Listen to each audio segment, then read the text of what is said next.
Hey everybody, welcome to J Stern Designs. This week what I want to share with you is how to embroider a t-shirt.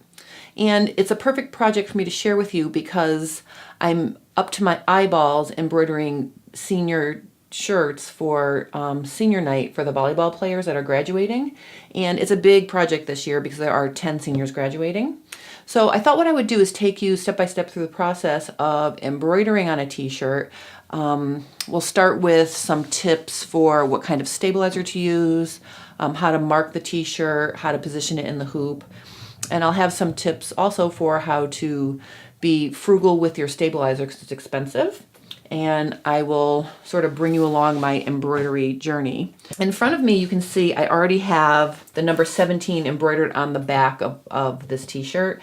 So these are collegiate style letters, and the thing I like about them is you can get a big impact with a minimal amount of embroidery. So you can see here, it's got the bold outline, and I could have actually put fabric in there to do an applique, but with 10 shirts and less than a week to do it, I sort of skipped over the applique portion and I'm just doing the bold outline. It stitches up relatively fast for the size to give a nice bold look without, a lot of thread and a lot of time. The entire back is going to look like this. Now this is the one I did in 2015 when my daughter Anna was graduating. And you can see here, after I do the numbers with the heart, I'm going to do We Love Our Seniors underneath. And then on the front, we're going to embroider East Catholic Volleyball. I'm not going to do this volleyball in the middle of the t-shirts this year because I don't have time, but just to give you an overall picture of what the finished shirt is going to look like, I just wanted to show you that. Let's start with a blank t-shirt. And the idea is you want to mark your crosshairs for how you're going to position your embroidery design in the hoop. And I like to draw right across from armhole to armhole and then from the center of the neck down, a considerable amount. So I have a nice bold guideline.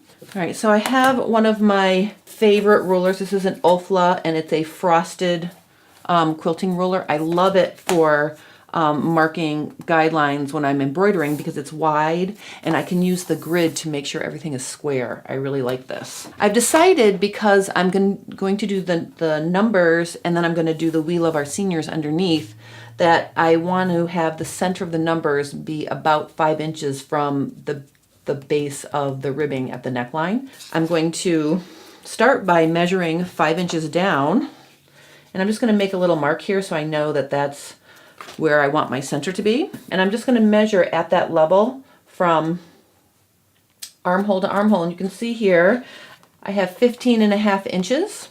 Okay. And the reason why I like the frosted version of these Ofla rulers is because the frosted treatment makes it less slippery on the fabric. So it's really easy to find the position and hold the position without it sliding around with the slick plastic. All right, so I'm going to draw a line across now to get my horizontal guideline. There's the base of my sleeve, and if I count up 1, 2, 3, 4 inches there, and I'm also 4 inches here. Okay, so I can see that this is straight across based on where the armhole is. So I'm going to just draw my line across now. Okay, and in addition to drawing that horizontal line, I'm also going to draw where my vertical line is going to be positioned by finding the halfway point, 15.5 inches, so that's 7 3/4. So I'm just going to mark 7 3/4 here. And I'm going to mark 7 3/4 at the bottom of my ruler too. It's going to make it really easy to get a vertical line that's also square. Because now all I have to do is connect those two lines like this, see, and draw my vertical line. The next thing I want to talk about is stabilizer.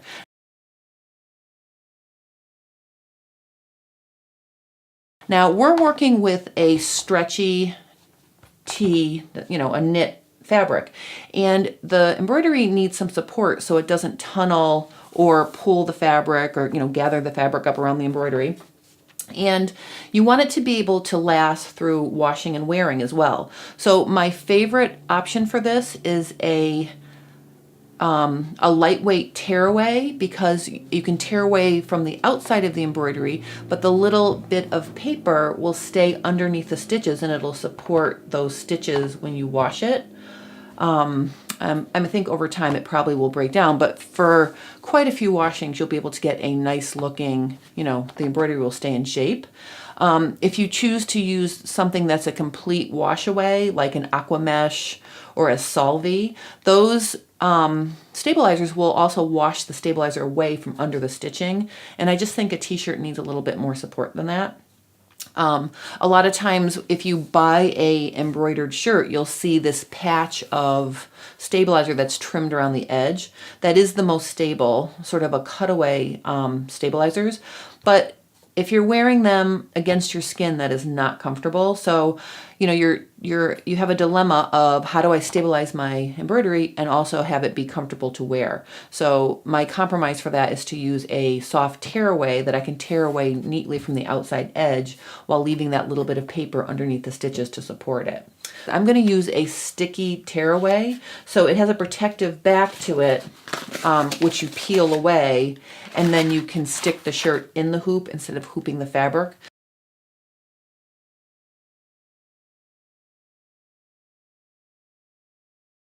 All right, so you can see here that the stabilizer in the hoop has a 17 ripped out of it. That's because on the last embroidery, I was very careful when I was removing the t-shirt from the hoop, and I very carefully, tore the stabilizer around the actual edge of the stitching.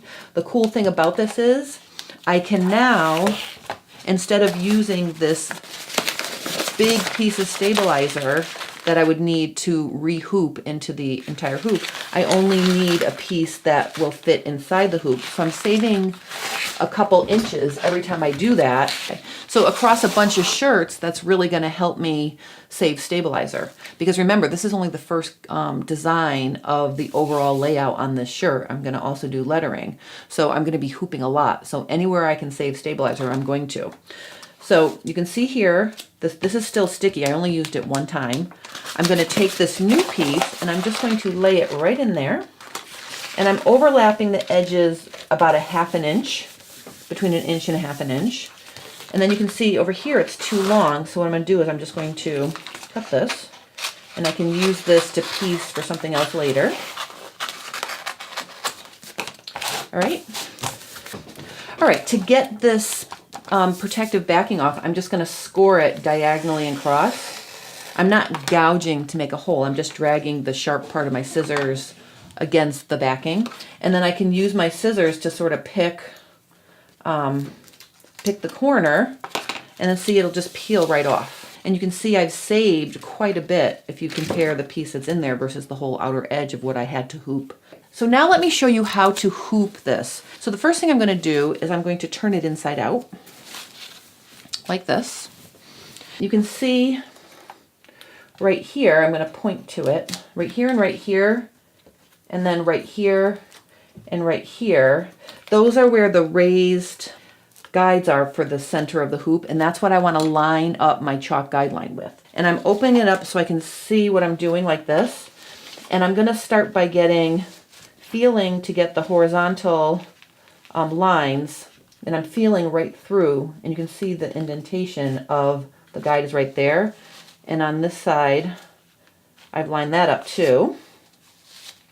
And then I'm going to check and see what I've got going on down here. Now I can see that that's matched up. So I'm just gently smoothing it. All right, so you can see I've got that nicely positioned, and I can feel with my fingers that it's lining up, the guidelines are lining up top and bottom and left and right. So now we're ready to go to the machine with this. So let me show you how to get it onto the machine and how to protect the top while it's embroidering. All right, so what I'm going to do is I'm going to put this on my machine, and I'm going to just feed the fabric under first, the outside of the shirt like this. Okay, I'm going to lift the presser foot up, and sometimes if you lift the lever, it will go higher than it will at its resting up position. So see, watch this. This is a Janome machine, and you can see that I can press it up to really give myself about a ½ inch of space under that foot to you know, to do that. Now, I do want to point out that I broke my embroidery foot. If that ever happens to you, you can use your darning foot. Okay, so I actually have my free motion darning foot on here, and I'm going to use that to embroider. So that would be a tip if, you know, it's midnight and you're working on a big embroidery project and your needle hits your embroidery foot and smashes it. Once you get the hoop under the machine, the next thing you're going to do is you're going to reach around and make sure there's nothing under that hoop. It takes a minute to check. It takes a half an hour to take out stitching if you stitch through a sleeve or part of the t-shirt under the hoop where you can't see it. So it's very important to check that. So I'm going to just make sure that I position my t-shirt around neatly and make sure the sleeve is not under there on this side. Then I'm going to go ahead and attach the hoop to the machine, and depending on the machine you have, they all have different ways to clip them in, but just make sure it's securely attached.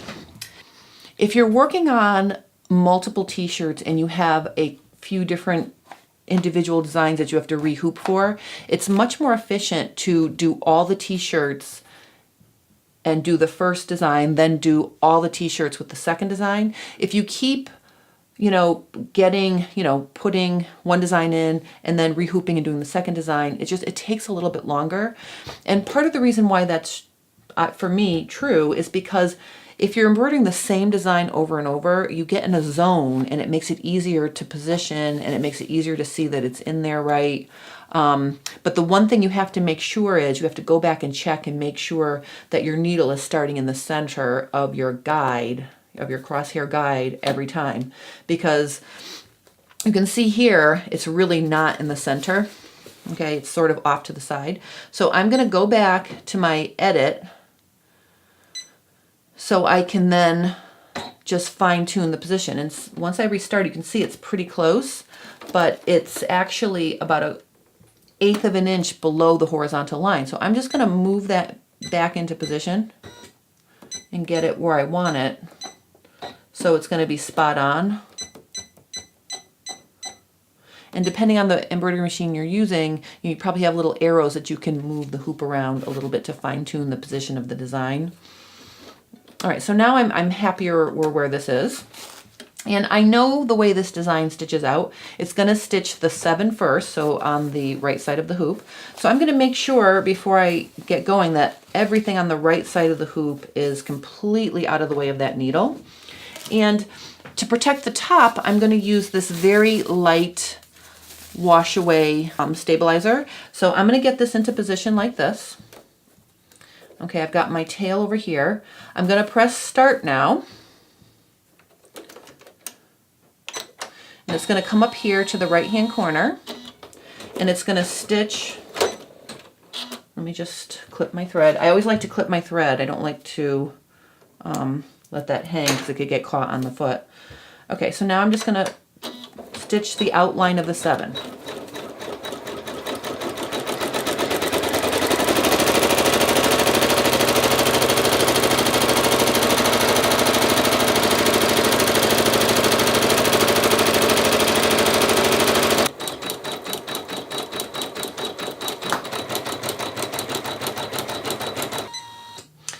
All right, so now that I've got this zigzag underlay stitched, I'm actually going to tear away this washaway stabilizer from the top because that's enough support for the top of this embroidery.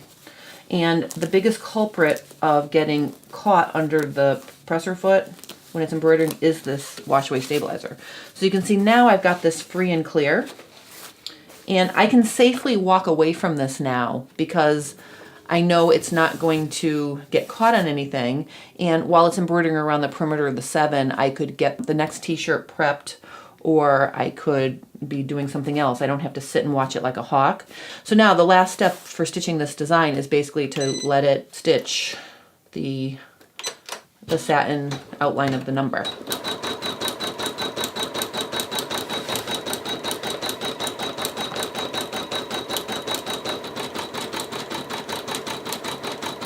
All right, so now you can see that the 7 is completed and it's time to stitch out the number 1.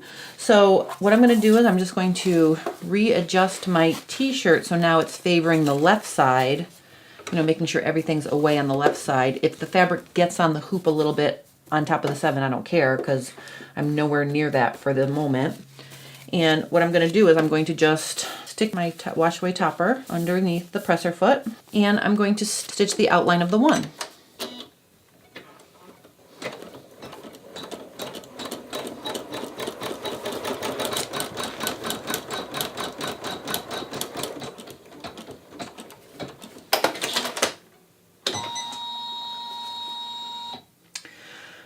Alright, so you can see the 17 is complete. So the last step is to embroider the little heart in the corner. And that's really easy because it's small and it's right there and it's got stabilizer securely attached around it. So it's actually very easy. Oops. Oops.